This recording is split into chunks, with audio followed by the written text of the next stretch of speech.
Right now at 5, new details in an officer-involved shooting after a man fires into a restaurant. And we have an alert day today for thunderstorm chances this afternoon, but we also have thunderstorms this morning. We'll look at all of that coming up. Plus, the surprise discovery of a mural hidden for decades in the walls of Camp Crowder. The 4 states' most watched news starts now. Good morning and welcome to the KOAM Morning News. It's 5 a.m. I'm Elise Snowy. I'm Chris Warner. It's now Tuesday. It is Tuesday, June the 3rd. Okay. How about that? I've always got to look. I have to cheat because I never know for sure what day of the week it is. But we do have an alert day in place for today, and that is for storms this afternoon. Okay. But many of us waking up to thunderstorms this morning. Let's start with that live look outside downtown Pittsburgh. We've got the camera there pointed back roughly southwest, and we've definitely been catching some lightning on it. And you can see that there are some raindrops on the camera as well. MoDOT camera 20th and range line this morning. So far, looking good. But Joplin, you've got thunderstorms just to your west. Here's what it looks like on the Skywatch storm tracker. So what we've got, I'm just going to back this up here, about the last 4 hours, we've had this batch of thunderstorms. As it's pushed into the area, it tried to develop some stuff, then it fizzled out, and now new developments taking place, and we're getting thunderstorms out there. Now, the good news is, so far in our neck of the woods, no strong or severe thunderstorms, but we're getting some pretty heavy rain, starting to hear the thunder here at the station. So Parsons, Oswego, Columbus, parts of Cherokee, Lebec counties out there, as well as Allen County, stretching to the north, and we get into Bourbon County. Not nearly as much lightning up here. We're just dealing with some moderate rainfall further north, and as we head out west, we do have some gaps here. So Greenwood, Elk, and Chautauqua counties, you are a little bit on the dry side, but then you head down here into northeastern Oklahoma. That's where a lot of this heavier rain has been, back toward Nowata, Veneta, Miami, Grove. We're getting thunderstorms with that activity. And again, just because we don't have any severe thunderstorm warnings or anything like that, that doesn't mean that the lightning itself isn't dangerous, because it still is dangerous. It is still deadly. You've got to be cautious. Pretty decent thunderstorm complex over Wichita right now. Also not severe, but it has been producing some small hail and gusty winds. And eventually this all will clear out of here and set the stage for the next round of thunderstorms this afternoon. And that's why we have an alert day in place, is for what we're expecting later today. So we still have that isolated tornado risk. The change from 24 hours ago is that now encompasses most of our area. But the greater concerns are going to be for hail and wind. Now, you may recall the hail risk yesterday was confined into extreme western edges of our viewing area here. Not the case anymore. Most of southeast Kansas and our portions of northeastern Oklahoma, the possibility of large hail, and then everybody still the possibility of damaging wind gusts, which again, the hail and wind still look to be the primary concern, as we're expecting a line of storms by this afternoon. So here in the next 2 or 3 hours, the storms we have now should fizzle out and move out of the area. We'll have a little pause before we get to about noon, and as we roll through the afternoon, we'll see new thunderstorms begin to develop. Ahead of it, though, we have gusty south winds bringing in all that moisture, all that energy, all that warm air for these storms. So we've got to start watching them. By 8, you can see what could possibly, Future Track's guessing here, but could be maybe a Boeing segment, which is again why the damaging wind gusts are the main concern with these thunderstorms. These will continue through the late night and even into the overnight hours, but they'll begin to weaken as we go overnight tonight into our Wednesday. And through tomorrow morning at least, flood watches for just about everybody. Barry and Benton counties, the only ones not in this, so you need to remember, of course, turn around, don't drown, and do be prepared for that possibility of some flooding over the next several hours.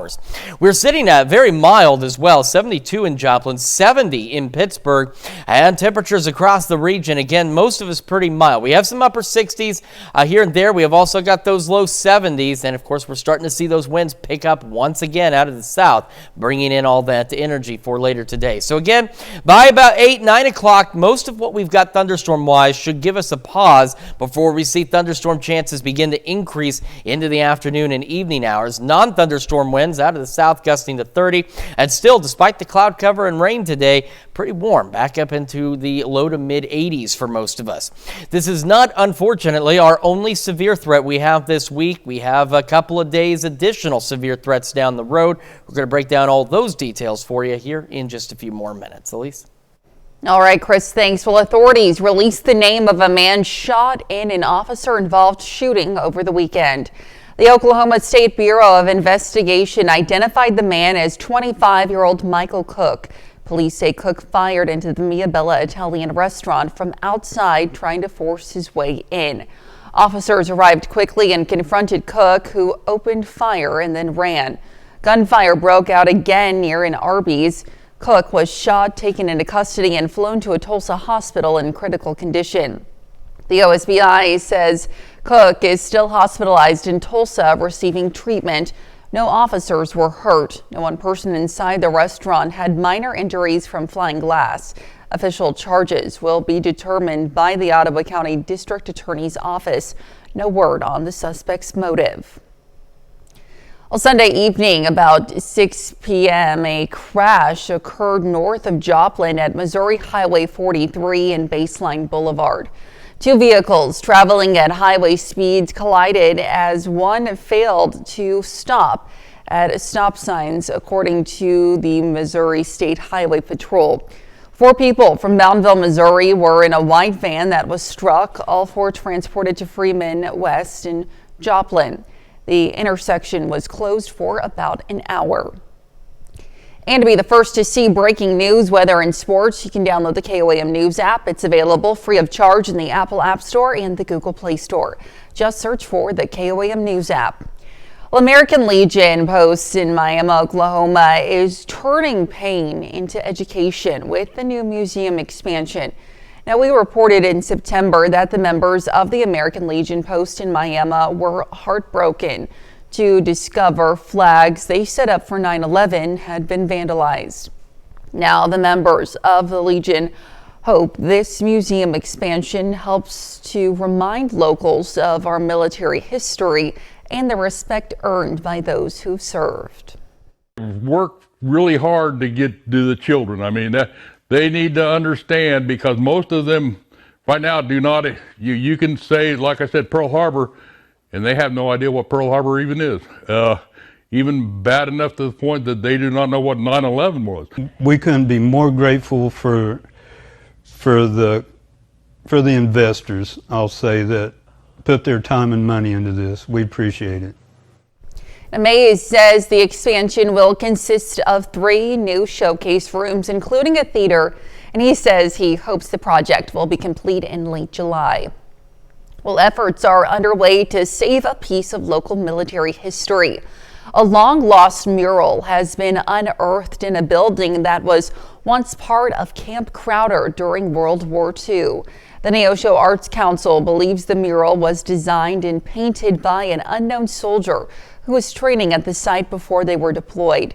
The organization says portions of the mural remain just a sketch, as the artist was likely called to action before they finished. The mural has now been carefully removed 8 decades later, with hopes to preserve it for years to come. A powerful international traveling exhibit has come to Fort Scott, Kansas. The exhibit, Anne Frank, A History of Today, is at the Lowell Milken Center for Unsung Heroes this month. Now, through historical photos, powerful stories, and visuals of the actual Anne Frank house, visitors will be immersed in the life of a young girl whose words and resilience have touched millions around the world. The exhibit opened yesterday and will be displayed through June 26 at the Lowell Milken Center for Unsung Heroes at 1 South Main Street in Fort Scott. The museum is open Monday through Friday from 10 a.m. to 5 p.m. and Saturdays from 10 a.m. to 4 p.m. Admission is free and all are welcome. And that's a look at this morning's top stories and weather in our first 7 minutes, coming up on the KOAM Morning News. New charges could be on the way for the suspect that attacked peaceful protesters in Colorado. And we're tracking thunderstorms for today with Chris Warner. You're watching the KOAM Morning News. We'll be right back. Well, topping Nation Watch this morning, more charges could be on the way for the Egyptian man suspected of firebombing peaceful marchers in Colorado over the weekend. According to new court documents, the suspect told investigators that he found the march in an online search and that he had been planning his attack for months. He now faces life in prison on more than 40 felony counts. Police now say that at least 12 people were injured in the attack. Naomi Ruckham has more from New York. A memorial of flowers and flags is growing at the scene of Sunday's horrific fire attack in Boulder. I feel like it's important to make it beautiful with flowers and show that life will continue even though violence has happened here. Police say at least a dozen people were injured, some with severe burns, when the suspect, identified as 45-year-old Egyptian national Mohammed Suleiman, threw Molotov cocktails at demonstrators marching peacefully in support of the October 7th Israeli hostages. Witnesses say he yelled "Free Palestine" during the attack. Do you understand it? Yesterday evening, the suspect made his first appearance in court. He is facing multiple felony charges and a federal hate crimes charge. When he was interviewed about the attack, he said he wanted them all to die. He had no regrets, and he would go back and do it again. According to court documents, the suspect told investigators that he had been planning the attack for a year and that he used Molotov cocktails because he was denied the purchase of a gun because he was not a legal citizen. The Jewish community is beyond upset. Councilwoman Tara Weiner knows 4 of the victims, including an 88-year-old Holocaust refugee. I talked to some of them who could answer the phone. They'll be okay physically. As the city now works to unite after an attack that shook the Jewish community. Naomi Ruckham, CBS News. Now, police say 16 unused Molotov cocktails were found near the scene after the suspect's arrest. He has not yet entered a plea, though he's due back in court on Thursday. Well, still to come, childhood vaccination rates are dropping as the U.S. faces its largest measles outbreak in years. Plus, Chris returns with a look at your Tuesday forecast. You're watching the KOAM Morning News. We'll be right back. Well, in a quiet Utah town, a mansion that just went up for sale is turning heads and raising eyebrows. Now, the sprawling estate has everything from a Star Wars themed theater that seats 65 to a replica of Disneyland's Tiki Room and a 20-car garage. Now, its original listing price, a whopping $35 million. But as Mike Anderson reports, some neighbors aren't so sure it will ever sell.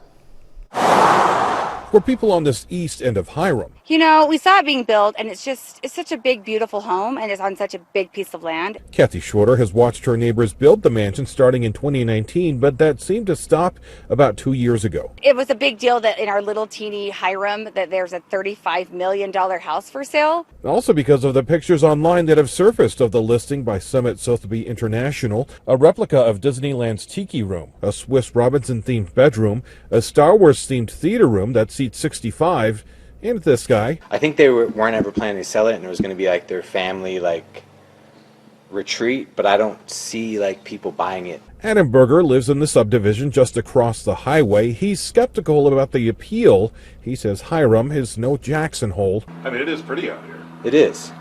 It's beautiful, but it's still not I don't think it attracts the millionaires like the other places do. The size, with the 40,000 square foot home, an underground tunnel connecting it to the unfinished 20,000 square foot pool barn, and a 20-car garage and underground raceway not pictured in the listing, it can all be hard to imagine if you've never had that kind of money. We really want someone to enjoy it. Schroeder also runs the Cache Valley Buzz Instagram account, which has hosted plenty of chatter about the mansion. And people are kind of blown away by that because we're kind of a rural, kind of community. For us to have a big house like that, it's kind of, people don't really expect that there. The listing price has since dropped to $19.5 million, and it goes up for auction this month. Potential buyers will have to make a refundable $100,000 deposit. Let's head over now to Chris for a quick look at your forecast. Yeah, we do have an alert day today for thunderstorm chances that are expected this afternoon, but thunderstorms ongoing this morning. A look at all of that when we come back.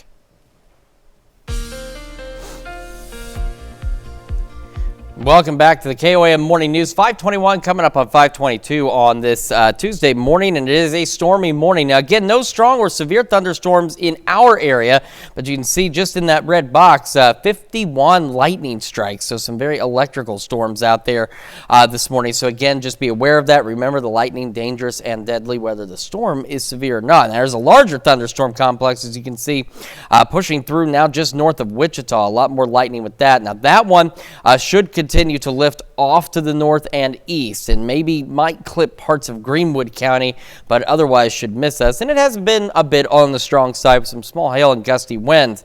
Back into our neck of the woods, Greenwood County, not that long ago, you had nothing. In fact, this is going back to about 5 o'clock this morning, so only, 22 minutes now. And we've had some thunderstorms flare up. So we do have an unstable air mass out there for thunderstorm development. But thankfully this morning we just haven't had enough spark to make these storms strong or severe. But still a lot of rainfall with these storms. Starting in the southern parts of southeast Kansas, so Cherokee, Labette, Montgomery County, you can see some heavier thunderstorms up north of Independence, Oswego, Chautauqua, Columbus into the thick of it, which means eventually, Baxter Springs, Riverton, Galena will be up there. Pittsburgh, get some moderate rainfall. You got a thunderstorm off to your west. This one just northeast of Parsons.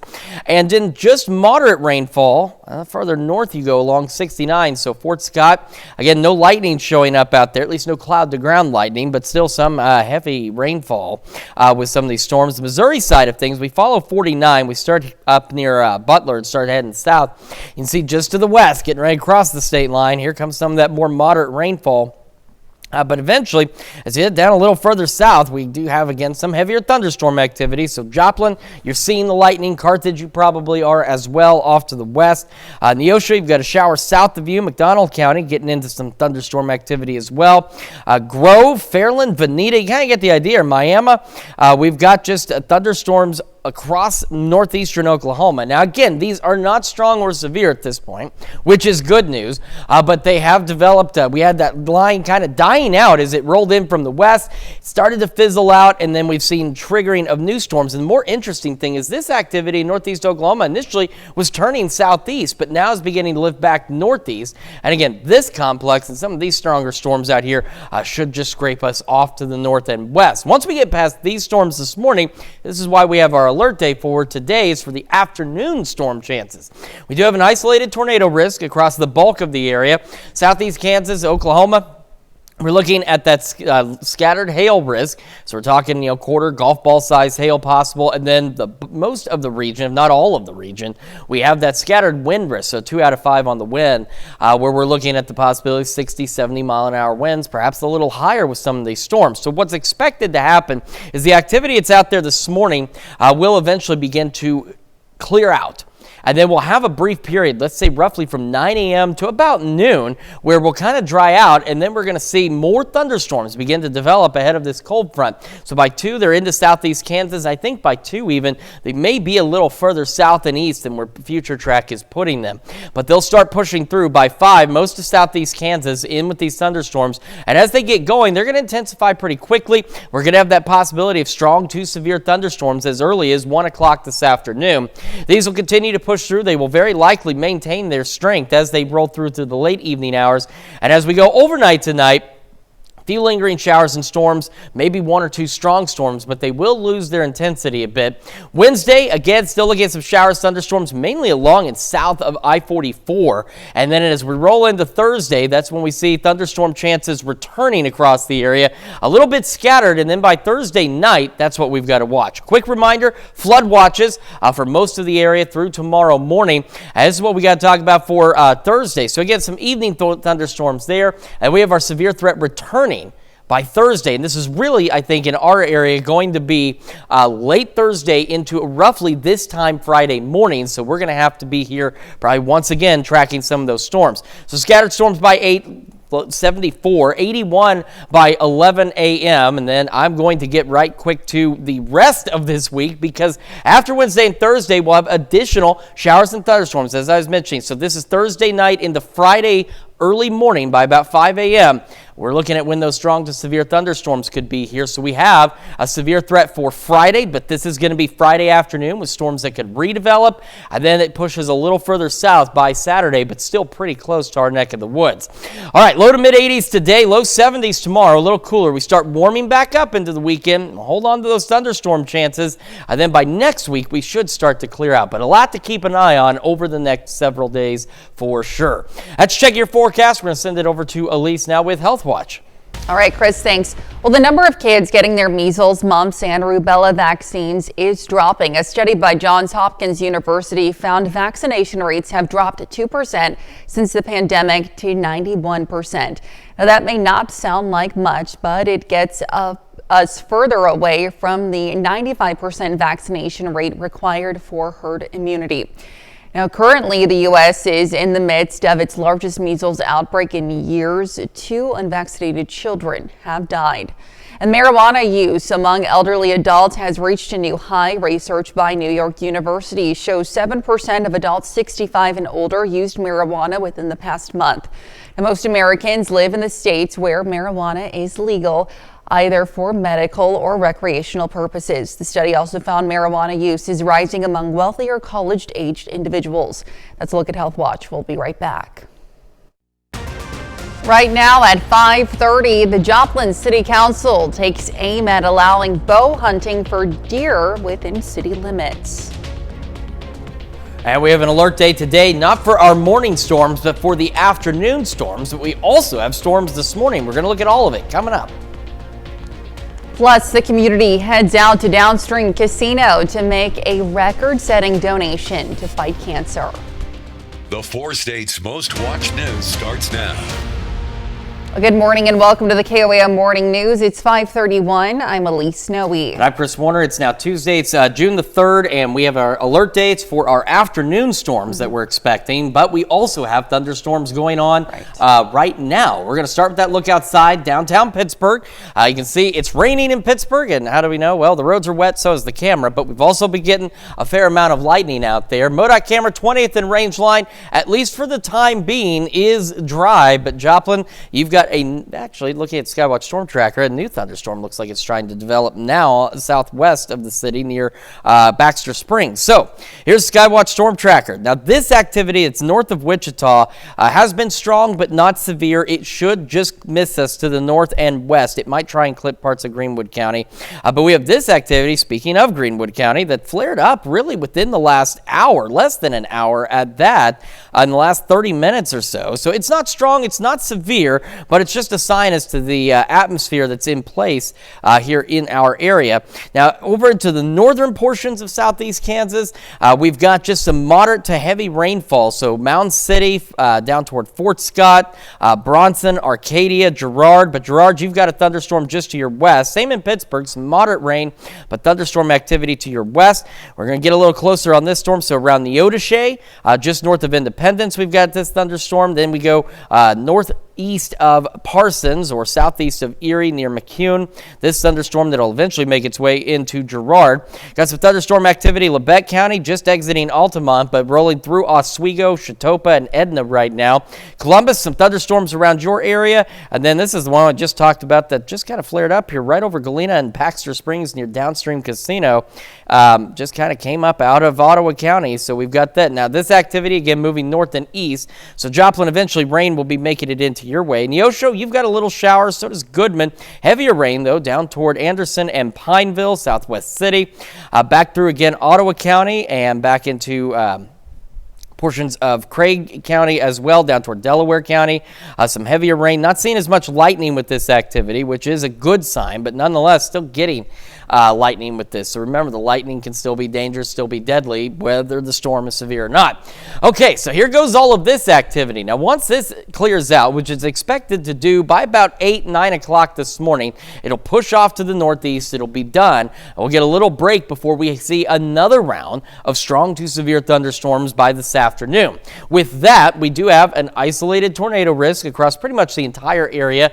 And then we have the scattered hail and wind risk, so level 2 out of 5 on both of those. Hail, primary concern back through southeast Kansas, northeast Oklahoma. Everybody in on the wind, though, because we're expecting a line of storms to pretty quickly develop ahead of a cold front. So by about noon, I think we're going to start to see some of these storms. I think Future Track is maybe about an hour or so behind. So take what you're seeing, move this a little further south south and east. So this line of storms by 4 should be maybe a little further east. So we're talking Fort Scott, Parsons, Coffeyville, might be a little further south and east. But these storms will intensify quickly and very likely become severe. And again, with the damaging winds and large hail is the primary concern. And Future Track even hinting at some bowing possibility with this line. Maybe not in this exact area, but if we get any bowing features, that could lead 70, 80 mile an hour winds. And these storms will continue through the late evening before they begin to weaken a bit overnight as we roll into our Wednesday. Don't forget flood watches across nearly the entire area through tomorrow morning as well. Quick look at temperatures, 72 Joplin, 70 in Pittsburgh, so very mild start to the morning. We've got a mix of upper 60s and low 70s across the region with Stockton, Bentonville, both and Carthage, the warmer spots at 73. And as we head into the afternoon, eventually low to mid 80s, and as I mentioned, by about noon or so, those thunderstorm chances begin to ramp up, and we'll have non-thunderstorm winds out of the south gusting upwards of 30. It's a lot to cover, a lot still to cover as we have additional severe threats later this week. We're going to go over all those details with you here in just a few more minutes. Elise? All right, Chris, thanks. Well, deer in Joplin could soon be in the crosshairs, literally. Now, the Joplin City Council considers allowing regulated bow hunting within city limits to help curb the growing number of deer vehicle collisions. Now, the city does not currently have measures in place to control the urban deer population. The new ordinance would permit archery hunting on private properties of at least 1 acre, with hunters required to be 16 or older, register with the city, and follow strict safety rules. Also, the hunter would have right of retrieval in the case of a wounded deer running onto a neighbor's property.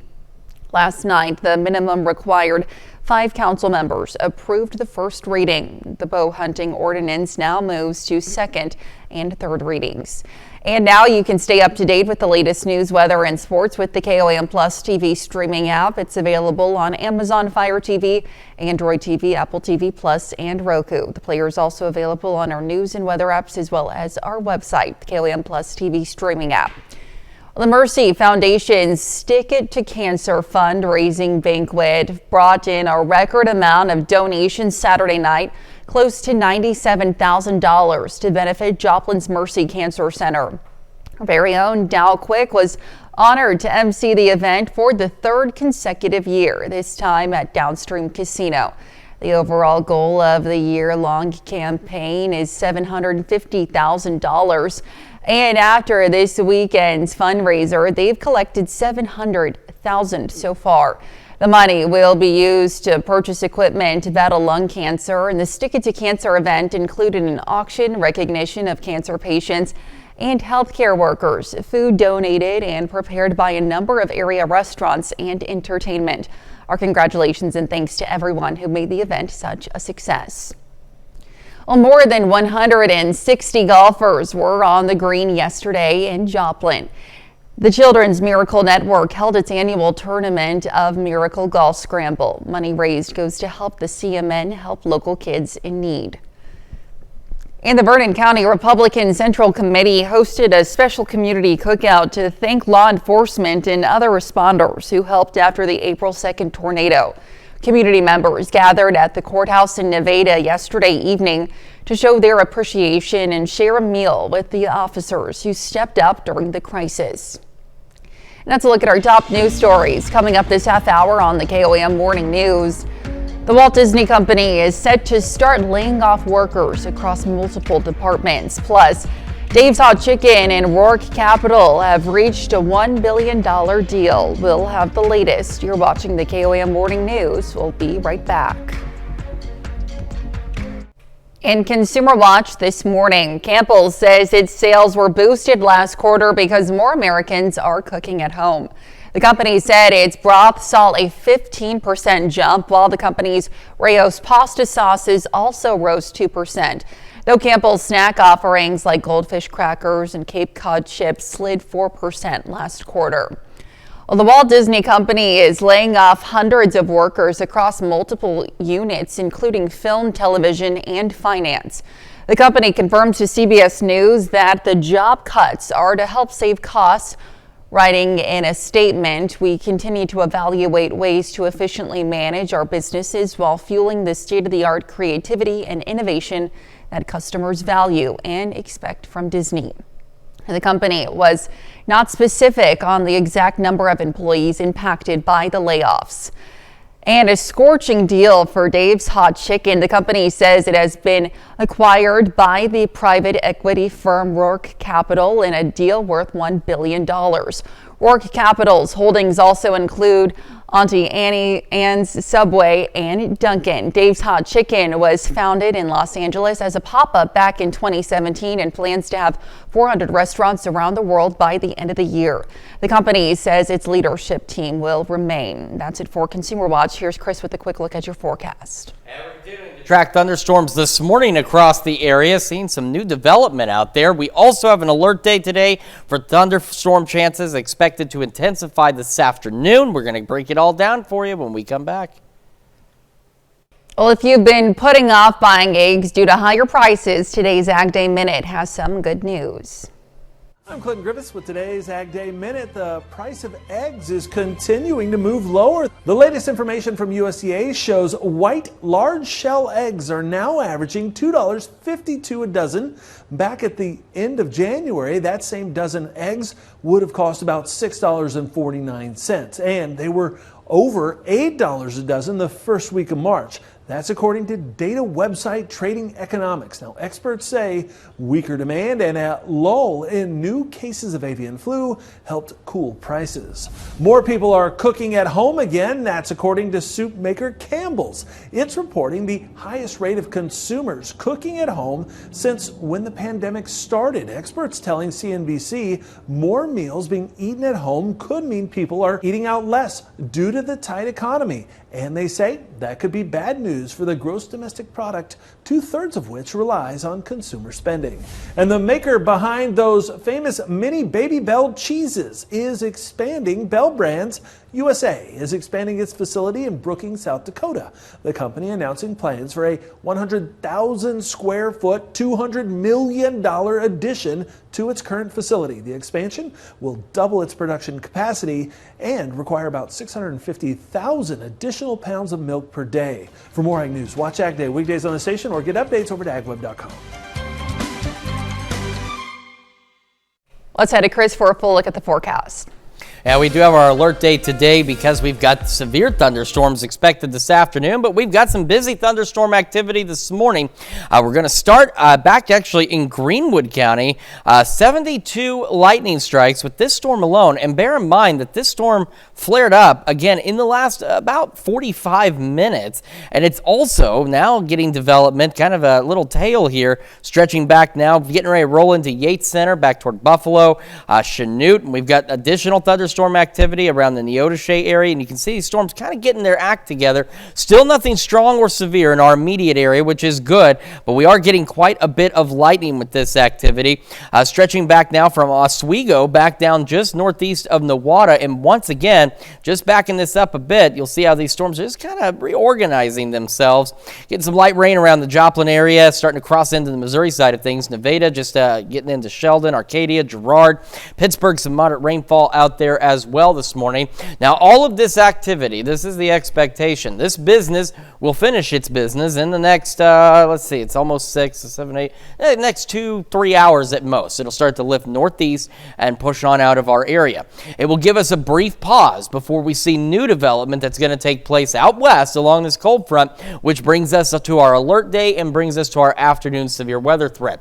We have an isolated tornado risk, and we have a level 2 out of 5 risk for the wind and hail. Hail confined at this point to southeast Kansas, northeast Oklahoma. We've got the damaging wind risk, and the wind risk is honestly the biggest concern because we're looking at a pretty rapid development of a line of storms, and that, of course, a line of storms will bring greater chances for damaging wind gusts versus anything else. But still can bring those other hazards. So again, I think future track looking at some of the new data right now, is maybe about an hour or so behind on storm initiation. So what I'm going to do, we're going to advance it to 2, but I want you to take this. This is really closer to what we're expecting by noon. So Yates Center, just outside Fredonia, Chanute. So then you want to just kind of move this forward by 2. So just outside of Fort Scott, Parsons, Coffeyville, Bartlesville is where these storms will be. Because again, I think it's a little slow on the thunderstorm initiation as we roll into the afternoon. So again, just kind of, if you work with me here, just mentally advance all of this just a little further southeast as we go onto the future track. Now with these thunderstorms, again, they'll have that potential to very quickly become strong to severe as they push through. And future track also still picking up on a possible Boeing feature. Now it's not saying it will happen, and it's not a guarantee it's going to be right here going through Cherokee County and into the Joplin Metro. But if we get a Boeing feature, then we're talking the potential for slightly more significant damaging wind gusts, say 70 to 80 mile an hour winds possible if that happens to develop. Now these thunderstorms continue through the late evening and overnight, but they lose their intensity. And then we're left with scattered showers, few storms. We'll have a few scattered storms through the day on Wednesday, mainly along and south of I-44. That'll leave the rest of us mostly cloudy and a bit cooler out there as we only go in the low 70s. And that'll be the trend until we get into Thursday. Thursday, a few isolated to widely scattered storms are expected, but what ultimately is expected to happen is late Thursday, off to our west, another round of strong to severe thunderstorms, and that's why for Thursday, I'll scoot over to this side, we have this risk, but this is going to be, again, Thursday night into Friday morning, so roughly this same time frame, we'll probably have another round of strong to severe thunderstorms pushing through the area. For the rest of this morning, again, thunderstorms should wrap up by about 8, 9 at the latest. We're in the mid-70s to start, despite the clouds, despite the rain, warming up, setting the stage, though, for those storms later. Low 80s by this late morning. Low to mid 80s for our highs today. South winds, non-thunderstorm winds, gusting to 30, and those south winds will remain gusty overnight as well as we see those thunderstorm chances push on through back down to the low 60s tonight.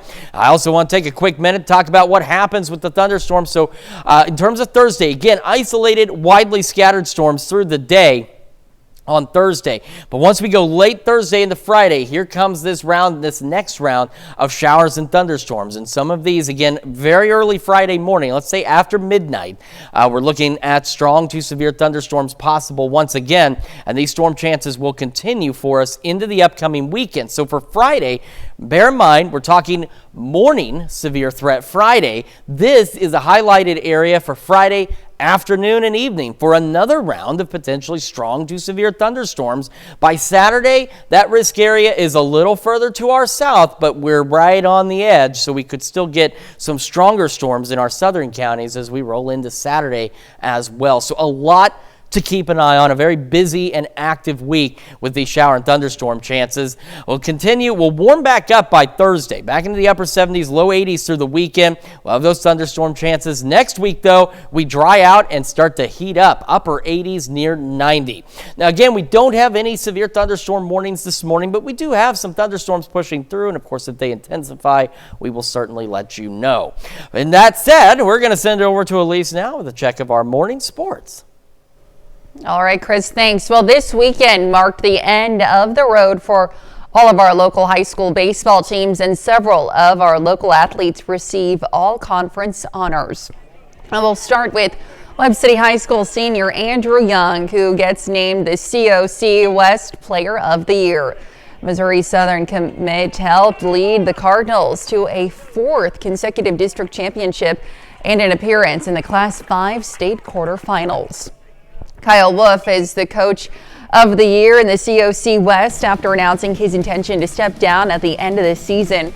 Wolf helped lead the Eagles to a district championship and Class 6 state quarterfinal berth.